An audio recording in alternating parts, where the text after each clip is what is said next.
Dare la parola ai giovani, dare spazio ai giovani, significa anche farsi sorprendere. Perché il cambiamento non può essere un cambiamento solo individuale di consumo, ma deve essere un cambiamento collettivo. Non può esistere senza la partecipazione della cittadinanza. Lo vediamo già in futuro, le strade sono piene di ragazzi che chiaramente fanno delle richieste ben precise. Scuole di attivismo, azioni di strada. Foodwave è un progetto che coinvolge diverse città, 16 paesi. I giovani come noi hanno un ruolo fondamentale per la transizione sostenibile. E all'interno di questo contenitore di idee grandi e urgenti proviamo a riflettere su come rendere sempre più inclusiva la discussione su sistemi di cibo più etici e sostenibili. E abbiamo intervistato moltissimi e moltissime attivisti e attiviste. Quanti di voi conoscono la food policy, cioè sanno cosa sia la politica alimentare del Comune di Milano? È molto importante l'apporto che i giovani hanno dato alla battaglia ecologica, giovani agricoltori che arrivano alla terra. Il ruolo del giornalista è comunque fondamentale. Racconto le scelte che faccio, che sono scelte a tutto spettro sostenibili. Tutti ne risentiamo, l'impatto è per tutti. Essere consapevoli e non indifferenti. Posso impattare un po' di meno. Ci occupiamo di promuovere il consumo critico e gli stili di vita sostenibili.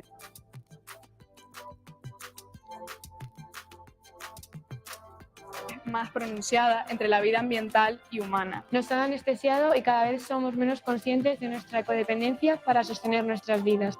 Somos porque la naturaleza es. Yo soy Ariel. Hi everyone, welcome.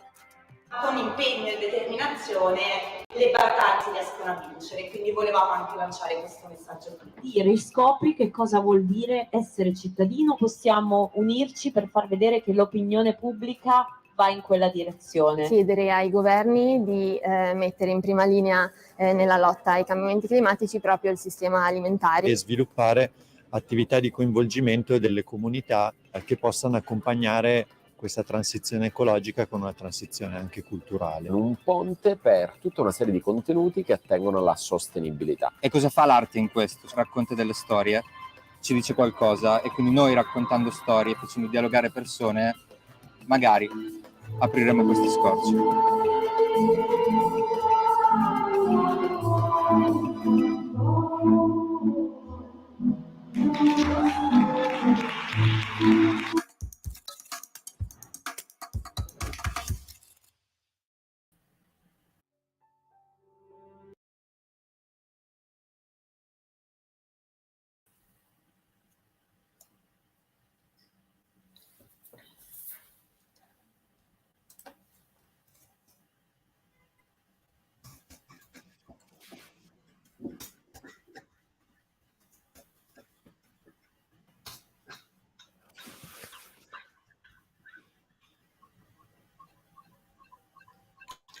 Okay.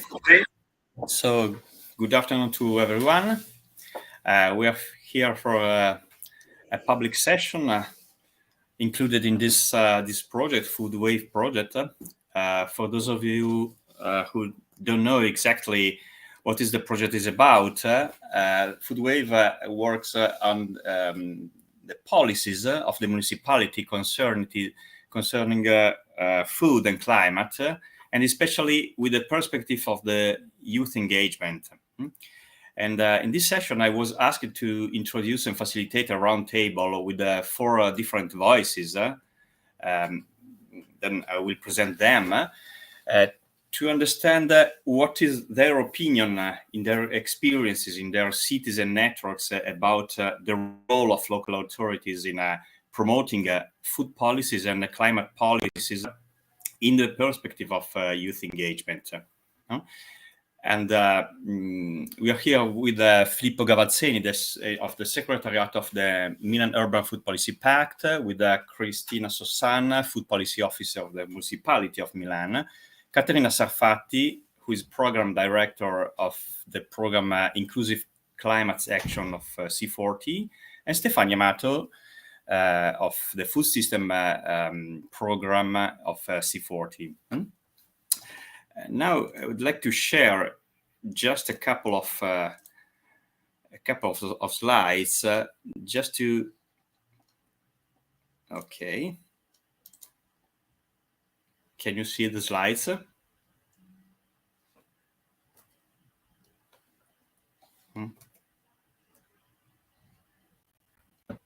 don't have a... Okay, just a moment. Okay.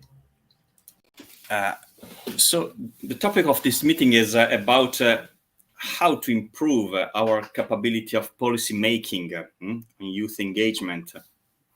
And the starting point of this roundtable is the result of a research that in the Food Wave project was promoted by Manitese together with the municipality of Milan and the coordination team of the project about what is happening in the cities of Food Wave. The report will be soon available on the website of Food Wave, and this is more or less the contents, a kind of menu of inspiration to feed actions. So there are ingredients coming from this analysis of the activities of the municipalities, but also the activities and the actions carried on by social actors in the partner cities. So there is, in the report, there are a lot of information about actions, but also there are interpretation and an analysis and data about these activities, and some tools and some tips, some lessons learned to improve the capability to work together between the partner of Food Wave, but also to in general, to improve our capability to understand the innovations coming from the social actors and the municipalities on food and climate topics. No? And the main question that is at the base of this roundtable of this afternoon is what kind of space we can create between social action and public policies by taking into consideration there are differences between formal and informal actions carried on by civil society actors. So we have a lot of very consolidated and old associations, but also a lot of initiative carried on by young people who are not part of any kind of formal organization. And so the problem is how to create a better collaboration between this kind of variety of actions of formal and informal actors and the public policies, how to improve the capability of public policies to empower social action, but also to understand how to feed each other, the two sides, the social side and the institutional side of our action for a more sustainable food system and to fight against climate change. So this is more or less the starting point. So the report will be available in a couple of weeks on the website of Food Wave. And this is the starting point of our roundtable. So then I interrupt my presentation. And I would like to put the first question to our speakers.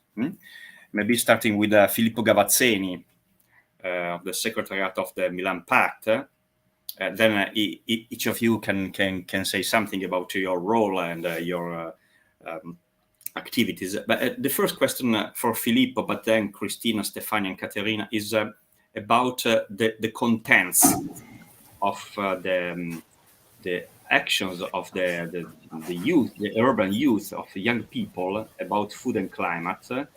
So what kind of topics do you think that are peculiar and characteristic of young people, and how can they innovate the activities of the citizen? What is your experience about it? So the connection between the young people and the institutional side. Okay, so thank you very much, Andrea, for the question, and good afternoon, everyone. It's a pleasure to be here with you. Well, just 2 words about the pact, so the audience can understand what is the pact and what we are doing here in the Secretariat. The Milan Urban Food Policy Pact is a global commitment of mayors, so of cities that see food as an entry point for sustainable development. It's a very pragmatic platform in which city officers can exchange their best practices on the different topic of the pact. We try to have an holistic approach towards the urban food system. So we have many, let's say, cities that are focusing their attention, for example, on better structuring the governance of the food system. And this is something that I will come on this point later, saying about, let's say, youth engagement. And well, other issues such as food production, so for example, peri-urban agriculture, food waste, social inclusion, and so on. We do this, we facilitate this exchange of good practices through different tools.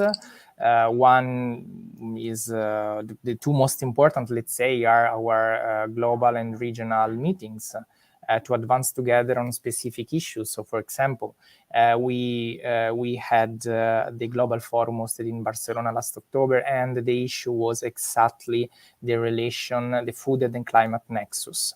So how our mayoral policies can improve, let's say, the environment through food. And well, the other way is the Milan Pact Award. So by collecting the practices, we from signatory cities, we award the most innovative practices, and we transfer that knowledge to other cities that are interested. So about the topic, going back to the questions on the youth and the topic, we can see from our signatory cities, well, one trend that has been very, very clear during the pandemic, that has been, let's say, the proactivity to guarantee, let's say, to support the municipalities and guaranteeing the access to food to fragile people. We had a lot of examples. Well, here in Milan, I think that then Cristina will talk about this, but from, let's say, every part of the world in which young people took action together with the municipality to guarantee the access of food. So distribute, for example, the food aid, and give, let's say, took part to the food aid system of the cities. But I'm sure that Cristina can give you a great example what was happening here in Milan. Another topic, and I think I will stop here because I finished my time, is about the proactivity of young people on the fight against food losses and waste. So we have many associations that are, for example, recovering food in the street market that are managed by the municipality, or in the stores by collecting them and redistributing to no-profit organization. Another field of interest, just let me say it and then I will leave the floor to Cristina, is about the growing interest of young people in sustainable agriculture. And many cities in our network are also landowners. So I see an opportunity and a possible match among the municipalities, so the agricultural policies, and this interest coming from young people. I will stop here for now. Thank you. Okay. Thank you, Filippo, for your very clear synthesis. And so Filippo mentioned the experience of the city of Milan, so I can leave the floor to Cristina Sossan, and so you can maybe something more about the experience of Milan. Thank you. Hello, everybody. I'm very happy to be here, and I hope you can hear me well, because today the technology is not supporting me very well. But anyway, I'm very happy to be here also because I think that this is actually one of the experiences that we are doing today in order to involve young people. This project is a real example of what we are talking today. So it's a project that will last 4 years. And we had a great opportunity also as a city of Milan of discovering how we can improve the chances to involve young people. I also wanted to say that also food policy is a very young policy because actually the city of Milan started talking about food policy in 2014, just before Exposition 2015. So it's almost 6 years that we are working on that, and we are young as well, I must say. And going directly to the question, as Filippo said before, Milan probably discovered how many young people are working on food and are interested on food during the pandemic, because a lot of young people started to be involved in the food aid actions, and also in the food aid actions that the city of Milan organized together with many other organizations in the city. We coordinated this action, but it was very important to have all the city with us, the third sector organization and all the organizations that were already working with us with the local food waste hub, because we actually realized a model that was already implemented together with the Polytechnic of Milan, Asso Lombarda, Fondazione Cariplo, and also the QB network. So many other organizations that involve young people as well.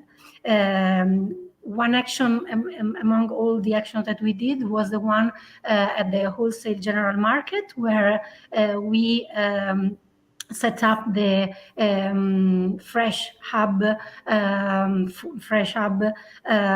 for the people that need help, and together with the municipal officers that were working there, another organization called Recoup, together with many other young volunteers, helped us every day to collect food from the market and to prepare packages. So that was a great opportunity to know and to make people more aware about what the municipality is doing and how also young people can be involved. It was a great chance to get them on board, I think.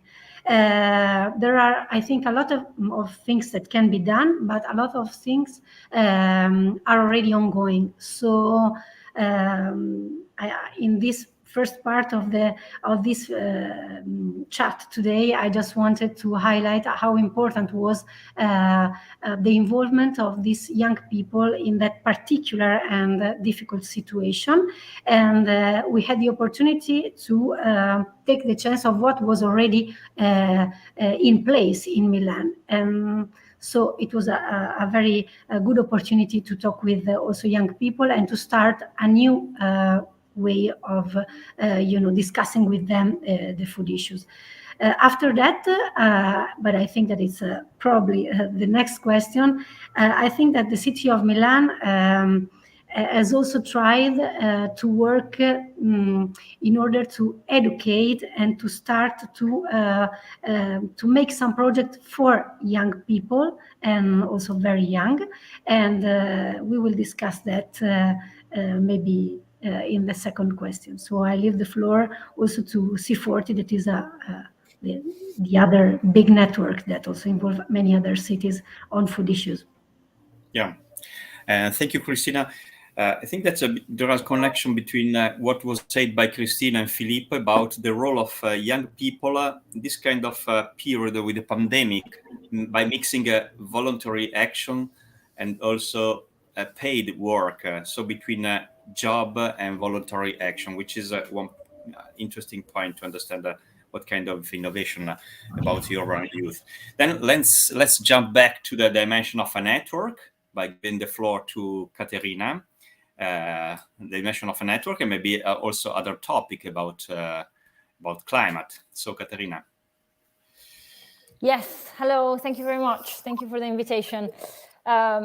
Well, let me start by saying that I think the youth movement, and therefore, youth and the people who have contributed to the development of the movement, is not just one of the movements around climate action, or one of the stakeholders, or one of the actors in the climate movement. The youth movement had a huge political impact in the climate movement across cities and across geographies. I don't think I am exaggerated if I say that it is basically thanks to the youth movement that we were able to keep climate on top of the agenda during the pandemic, that we are still focused on tackling the climate crisis, even if we are in the middle of social, health, and economical crisis due to the pandemic. And that we are talking about the climate crisis and not anymore climate change, thanks to the youth movement. So the role that the youth movement played in cities, in countries, across different geographies, from a political perspective, is huge. And I think, hopefully, most of our cities in the network are recognizing this and are trying to partner with the youth movement in many occasions. Of course, not all cities are not always in the perfect way, but definitely are recognizing the role that they had, and definitely C40 recognizes it. But the second thing is you didn't only bring the climate crisis on top of the political and global agenda, but I think the youth movement was also very successful in bringing the topic of climate justice on top of the agenda. From Greta to Vanessa and to all of the Greta Thunberg and Vanessa Nakate, and many of the youth movements in the global south have been very, very strong in putting forward the topic of climate justice and social justice related to tackling the climate crisis.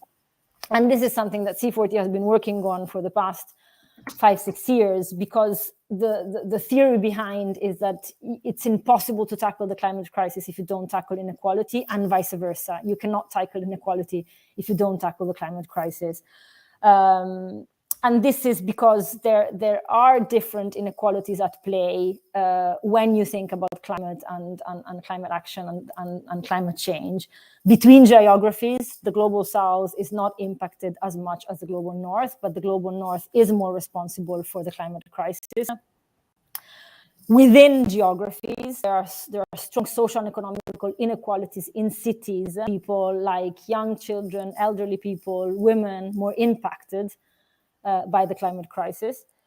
Between ages, of course, young people elderly people will not be impacted as much as youth in the next years from the climate crisis. And also between gender and sex. Women are more impacted by the climate crisis. 80% of people who move due to the climate crisis are women. 70% of deaths in France in 2003 were women. Women are more impacted. And so it's crucial that, and this is something that cities are really putting in practice in most cases, not all cases. What you need is an inclusive, fair, and just transition to ensure that you are overcoming the climate crisis. And I really think this is the test bed for the climate movement. Or we do things in an equitable and fair way, or we fail.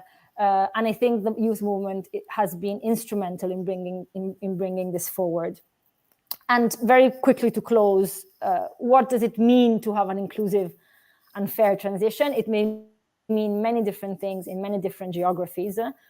Food is definitely part of it, because food insecurity, food poverty, of course, relate to inequality and relate to the need of a just and fair transition. But just staying on the topic of youth, an inclusive transition means enabling, as you were saying, enabling those mechanisms and those processes to be able to engage people who have a stake in the transition. And there's good example in cities of how cities have involved youth in interesting ways, and maybe I can touch base on it afterwards. But it also means ensuring that the benefits of climate action really reach everybody. We just released a report in C40 saying that in Italy and the US, green and just spending on climate action plans will create millions of jobs. But if you look at the distribution of these jobs, the percentage of jobs actually going to youth is not that much. So it's great to say green jobs, but green jobs is not enough. We need green jobs for everybody, and we need green jobs for people that are most in need of it. And the only way to ensure that you have policies at local and national level in place, for example, to ensure green jobs are accessed by youth, is to involve youth in decision-making. And is to ensure that the people that have a stake in these decisions can have a voice as well. And again, we have developed this through C40 and through some of the cities that we're working with. I'm happy to touch base on it afterwards, but I guess I'll stop here for now. Thanks a lot. Okay. Thank you, Christina, because you put on the table an important piece of answer to the first question. What kind of space between social action and institution? You told, yes, the young people can help to reframe the cultural and political perspective, because the impact of the climate crisis is different for young people and the other people.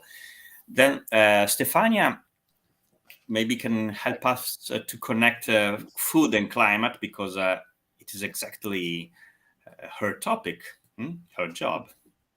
Great, thank you, Andrea. Can I ask Francesca to pull up the slides? Okay, thank you. In presentation mode? Let's see, 1, 2, 3, if it goes. I don't think it goes. So I think we will go with this. Right, so next slides, Franci. Okay. Anyways, I'll start talking. Okay, right. So just to step back, C40 is a network of 97 cities from around the world.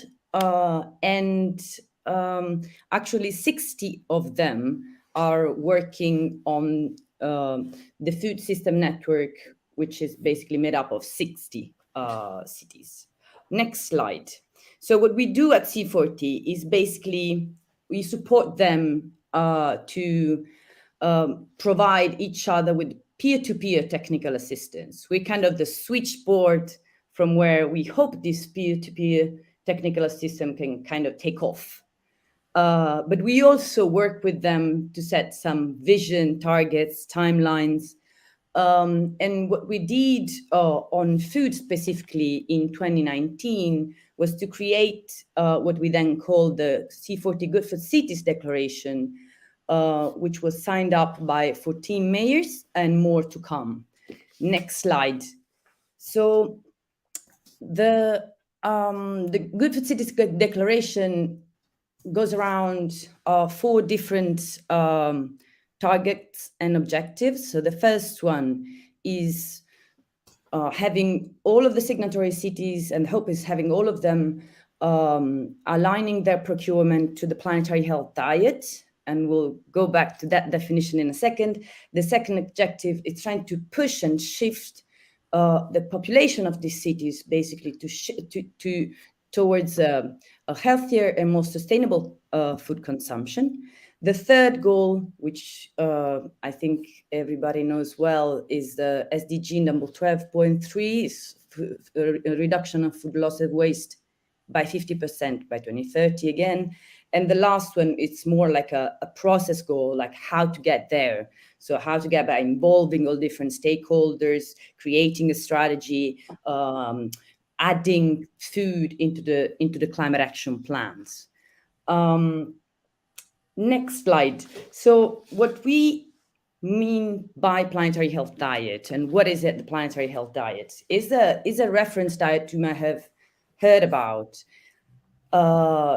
Is a reference diet with which, and hoping, with which basically the people and the planet would manage to live within the planetary boundaries.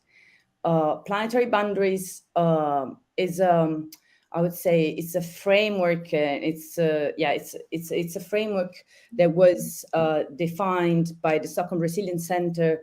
It says, you know, what we can and what we can do, where we can and where we cannot go into consuming resources, polluting our environment, and so on and so forth. It's not just climate change, it's also freshwater use, it's also biodiversity loss, it's a lot of different things.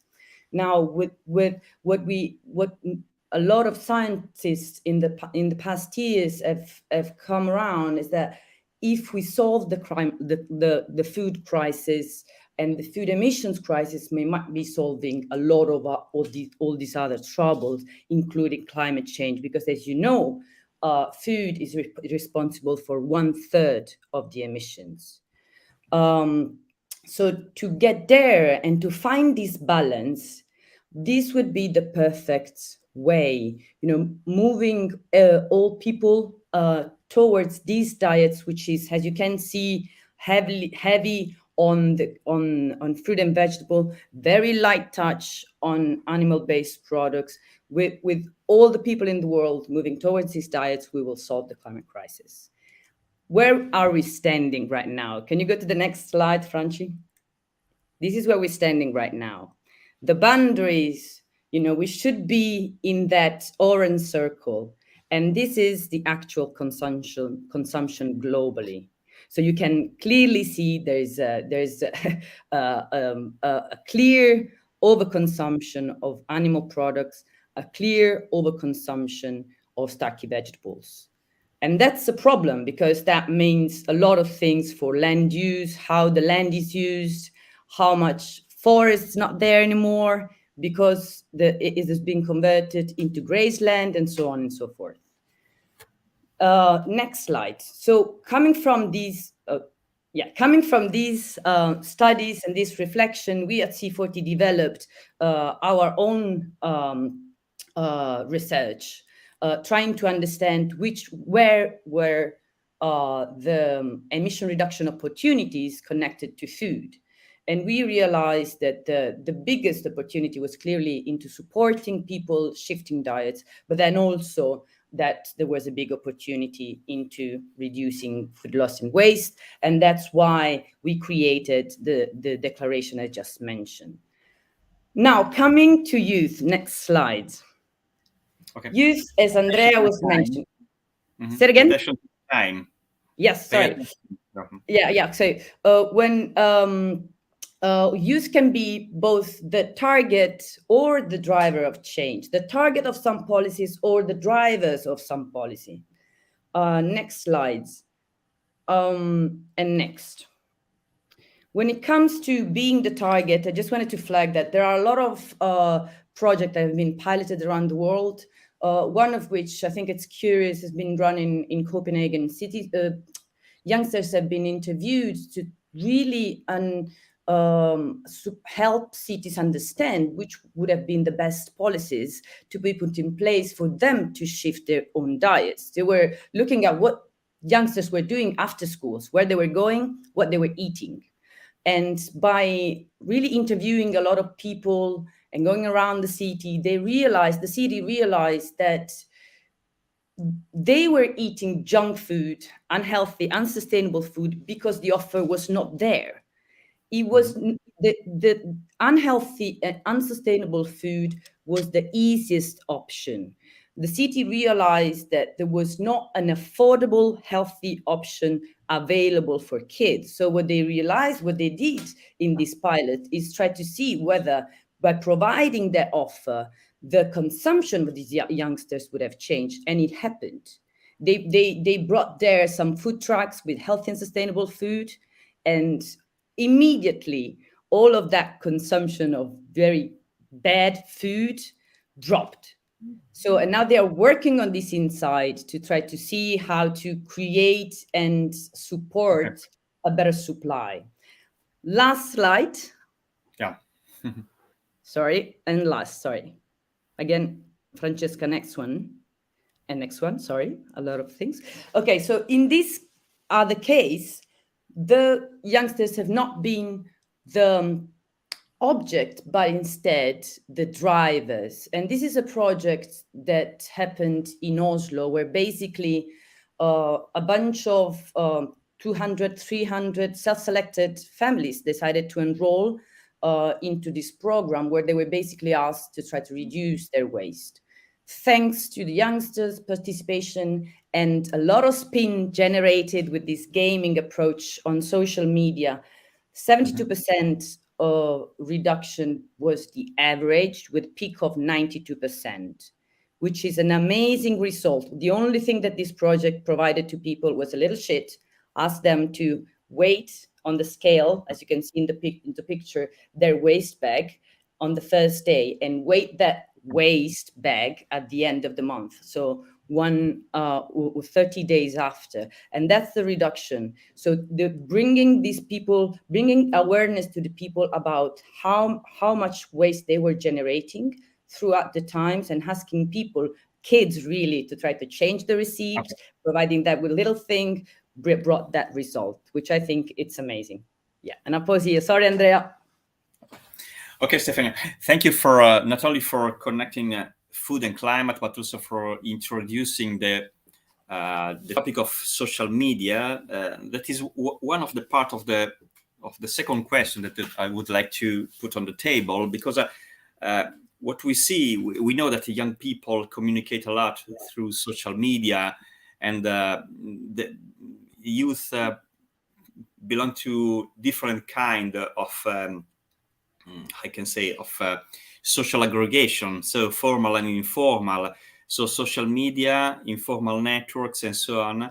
And so there are opportunities, but also critical points in this kind of fluid universe of the urban youth and the structure of consolidated institution and actors. So the second question is, from your point of view and your experience, what are the problems and the opportunities that you can see in your organization in relating with this kind of fluid universe? Do you have some positive experience, but also negative experiences to understand how to go on?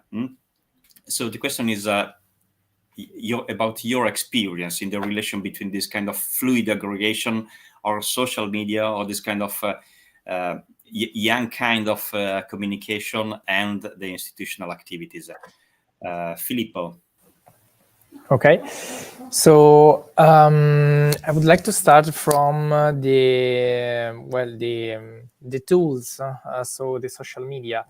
It's a good point, and talking from a city perspective, it's not so easy that let's say the municipality can engage let's say a conversation or a discussion through the tools that are most effective now among young people. But this is something that cities needs to do if you want to reach them. There are some cities that already started this work through dedicated teams that manage, let's say, the online channels, so let's say, of the municipality to reach exactly that audience, that target. There are some examples. Let me make La Paz one. There is in La Paz one team that is devoted, let's say, to communicate with young people from TikTok to Instagram, to support, to let's say, push behavioral change, and also to involve young people in the let's say in the municipality, let's say, decision related, for example, to education and creation of orchard around the city. About the other topic that you raised about the problem and opportunity and the way in which young people, let's say, aggregate or not aggregate, is an issue indeed. So from one side, let's say, again, from a municipality perspective, what we suggest to, let's say, to our signatory cities is to work a lot on the issue of the involvement of the stakeholder of the city. So starting by mapping all the association and other entities, and of course taking in due consideration also let's say the youth organization and those let's say informal group that have not, let's say, a standard way of representation like association, to involve them in their food policies. We did, for example, this in, so this is something that cities should do, and this is something that, for example, the colleagues of Milan and of the Food Wave project has done. For example, by issuing, let's say, a call for activities connected to, let's say, to showcase the nexus among climate and food, that was open to, for example, association, but also to informal group of young people, and I think this is the key. We have, just to conclude, because I think I'm now over time, about again about the governance. We have been contacted by informal and also formal group of young people asking, let's say, our support, the support of the Secretariat, to understand, let's say, what they can do in their cities. So what we have been doing, for example, is to create a direct contact with their respective, let's say, municipalities, in order to open the channel and let's say facilitate the exchange among what the young people can do for the city and for the municipality, and on the contrary, what municipalities can do to better involve them and their priorities in that city. Mm-hmm. Thank you. Thank you, Filippo. Exactly 4 minutes and 5 seconds. Then, Christina, do you have some positive or negative experiences? Thank you. Thanks also for the other presentation. Well, lots of tips came to my mind, actually. The first one was that we have to say that the pandemic gave us the opportunity to learn a lot about how young people communicate, and they started to learn about food policy and how a municipality can play a very important role on food. And a lot of them started to write to us to know more about what a food policy is, what our work is about. So it was, I think, a very positive process among all the negative aspects, because it starts like a bridge among citizens and young citizens, and also municipality. Some organization also said to us that after this, many young people started also to increase their volunteer work within the local organization. So it was also another important point of view, according to us. Another thing was that during the experience that I mentioned before in the wholesale market, we had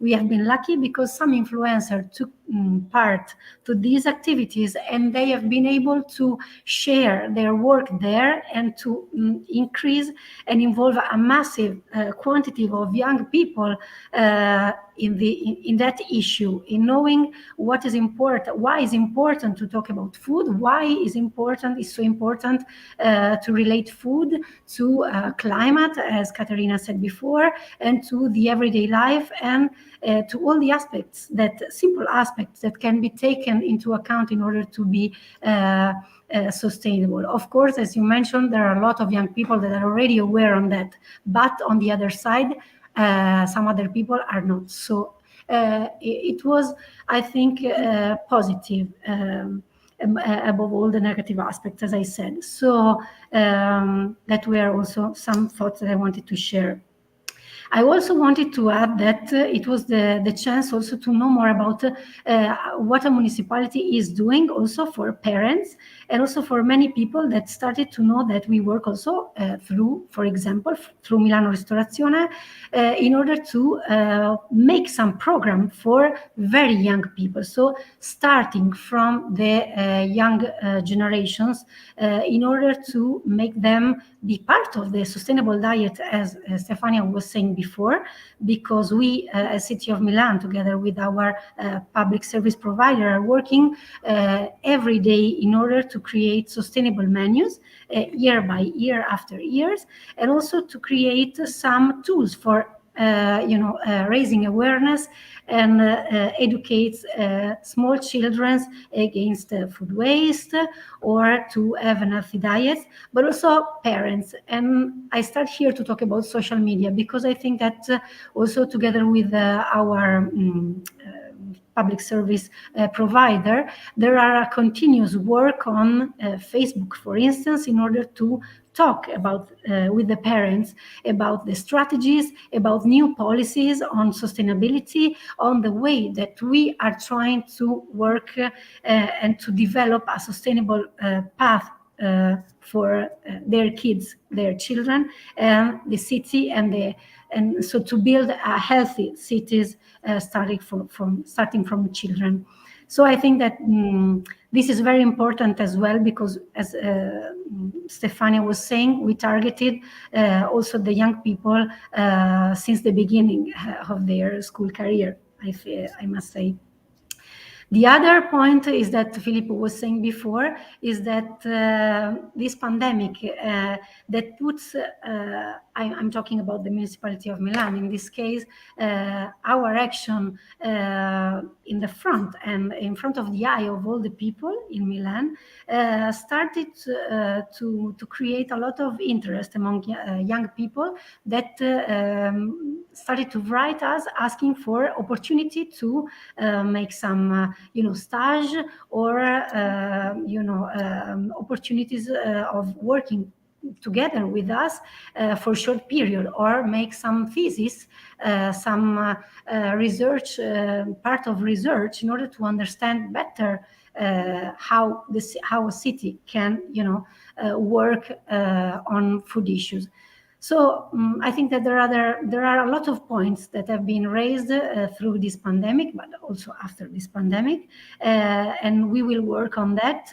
And there are a lot of points that we can, and that of course, for sure, we will try to develop in the future in order to link better the issue of young people together with the food policy at municipality level. Okay, thank you, Cristina. And then let's jump back to the world perspective of Caterina about problems and opportunities in the way in which urban youth communicate and act with the institution and vice versa. Mm-hmm. Yeah, thanks. And I know we're short on time, so I'll try to be very quick. I guess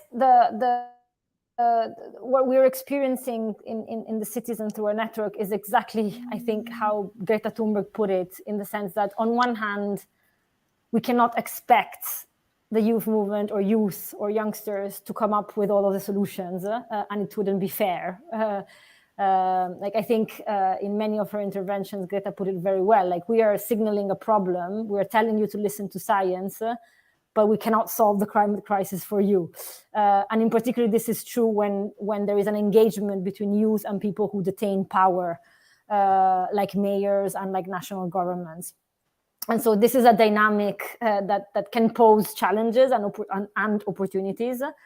But on the other hand, as I was mentioning before, and as many of us mentioned today, they're a key stakeholder in driving policies, in being the beneficiaries of policies, and also in asking for certain type of policies. They are not only on food, but on many other sort of climate sectors. And then the third thing I would say is that regular traditional institutional processes of engagement don't really work. And I think, Andrea, you were mentioning this at the beginning of your intervention.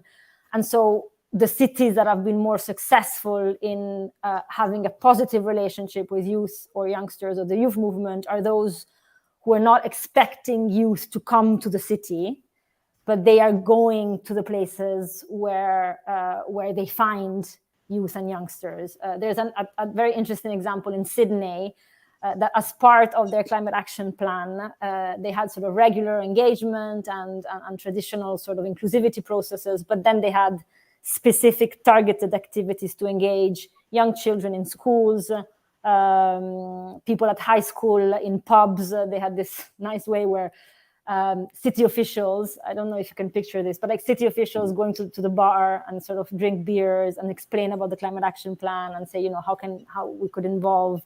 how they could involve youngsters. Lima had a similar example of really doing specific targeted mechanisms to involve young people meaning below 18, through online councils and online engagement. So it's critical not sort of to wait and have youth come and engage with the city or with the mayor, but really sort of go to the places and find mechanisms that can have innovative reach out mechanisms. All of this said, I think the Food Wave program and project proves, we're also a bit beyond like needing to engage, needing to raise awareness, needing to involve. It's actually, I think, the real challenge and opportunity for mayors and national governments and people who detain power is how they can become allies of youth and the youth movement in pushing for more ambitious climate action and in really tackling the climate crisis. And with this logic, we have developed in C40 a Youth and Mayors Forum. It's a first of its kind platform at global level that brings together a group of youth climate leaders and mayors to work together on what inclusive and equitable climate action means, to establish a global youth and city council network, to deliver training on communication and urban climate action, to reach out to more audiences, and to really work together between mayors and the youth movement in how to advocate for better climate action and also how to deliver better climate action. And I think that's the logic that we have learned, that it's not anymore about simple engagement or simple awareness raising, is really creating alliances and understanding each other and joining forces to raise the ambition, because that's what we need. If not, we're going to fail. Thank you very much. Thank you for your concrete experiences. And just to leave the floor to Stefania, Caterina, who is a colleague of yours in C40, mentioned new ways for reaching out to the youngsters in their place, in bars, for example.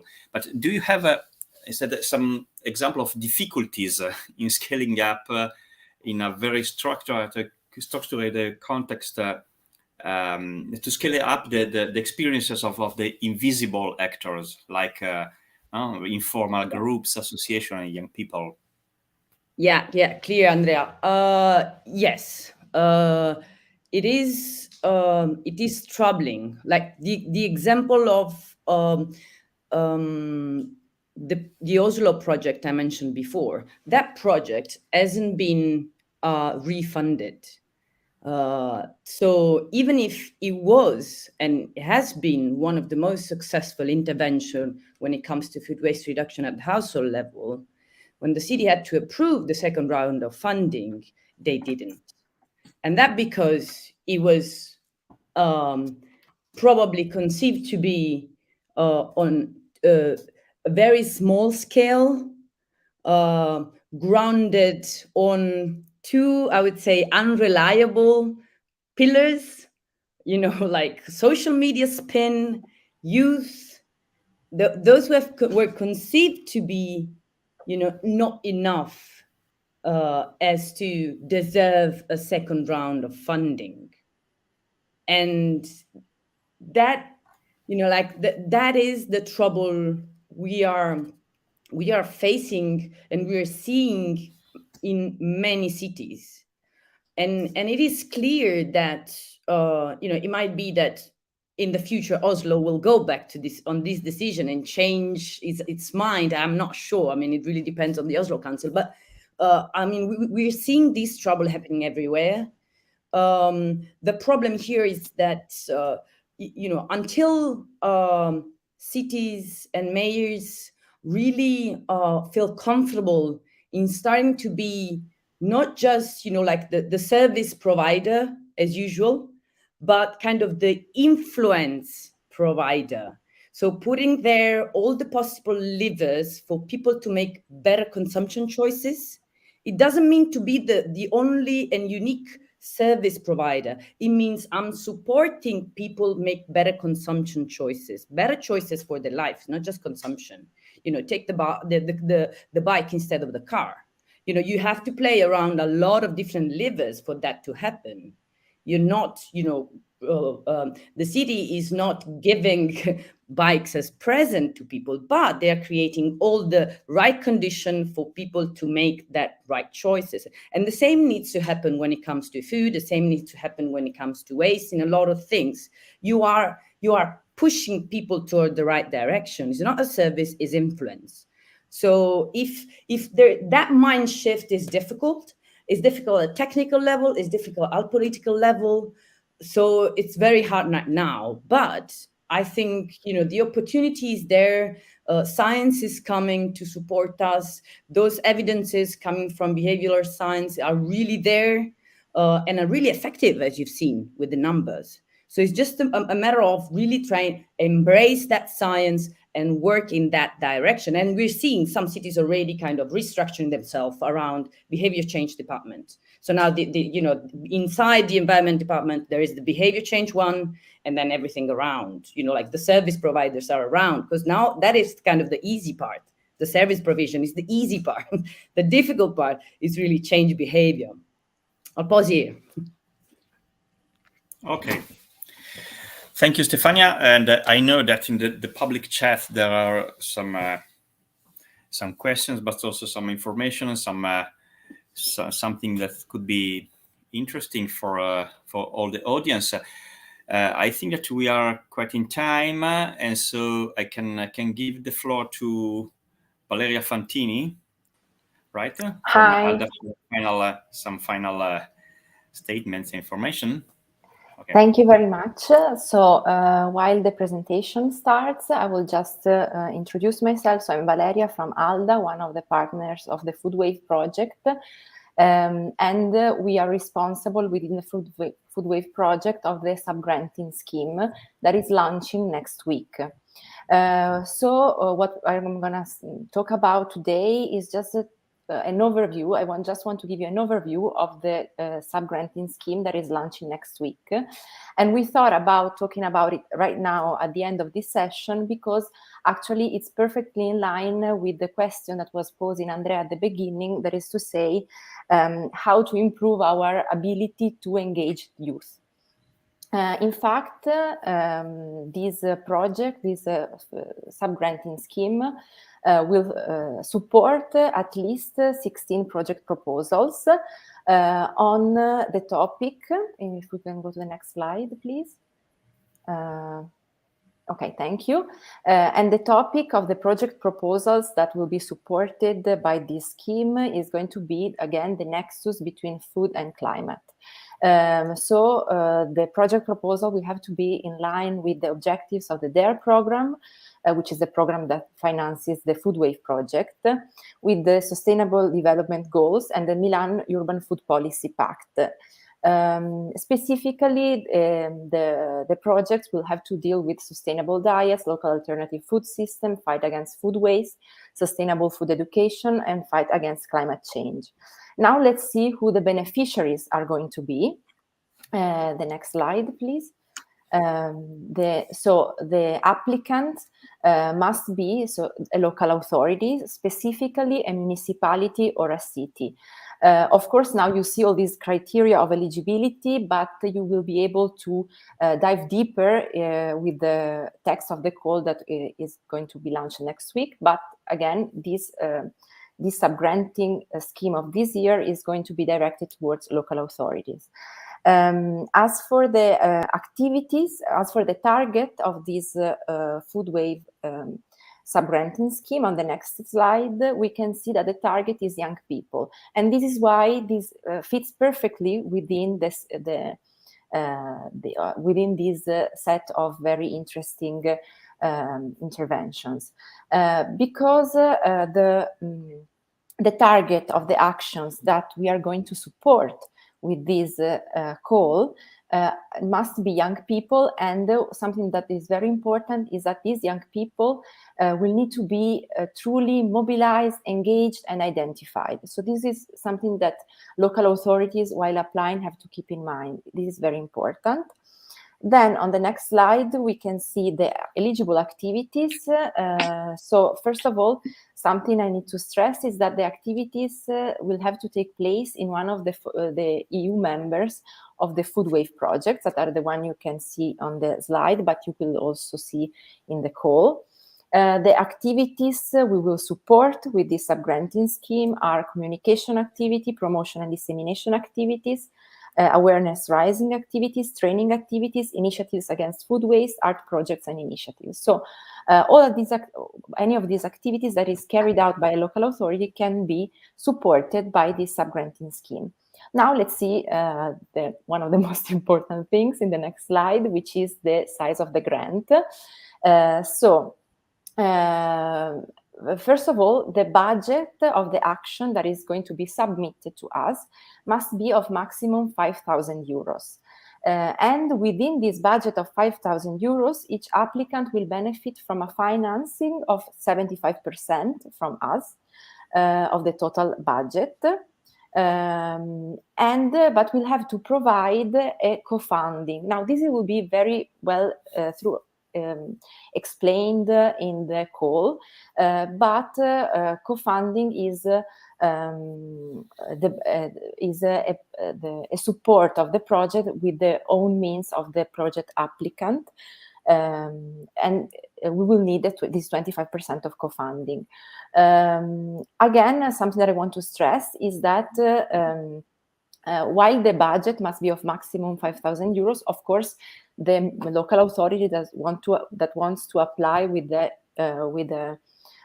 lower budget can do that. But the important thing is that they respect this percentage of 25% of co-funding with their own resources and 75% of funding that they request to us.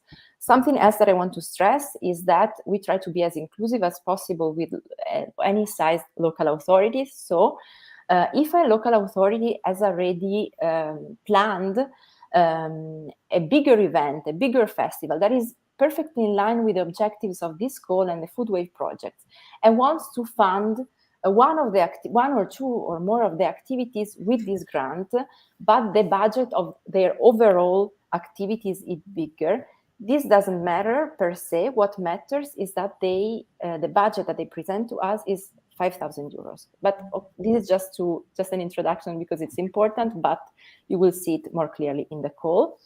So just the last slide, just to give you an idea of the next phase. The call will stay open 1 month from next week. We will organize an online event on the 4th of March to present the call, but before and after, we will also organize some Q&A sessions, so you can send all your questions about it to the email that you will see after this slide. And we will do, and then we will publish on the website these Q&As. And then the project implementation period is May-November. On the last slide, you can see our email address, and then I'm done. Thank you very much. Okay, really thank you, Valeria, because it's a very, very good idea, in my opinion, to close a roundtable with some information to implement what we have learned in the roundtable into local action. So from not only blah, blah, blah. So really thank you.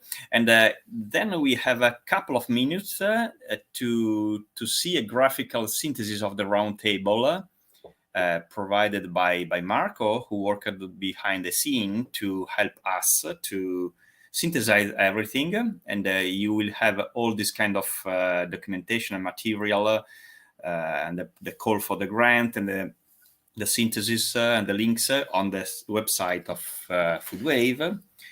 Thank you, Marco, for this fantastic and very colorful synthesis of what I told, what Caterina, Filippo, Cristina, and Stefania told. Fantastic.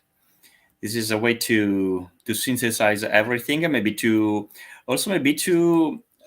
have some ideas, to focus some idea for the participation to the grant that was presented and explained by Valeria. So I think that it's a good entry point to build a project and to feed actions. So I think that I can say you goodbye, and you can be in touch and keep in touch with the Foodwave project and the other activities through the website and through all the news that you can see on the website. And goodbye.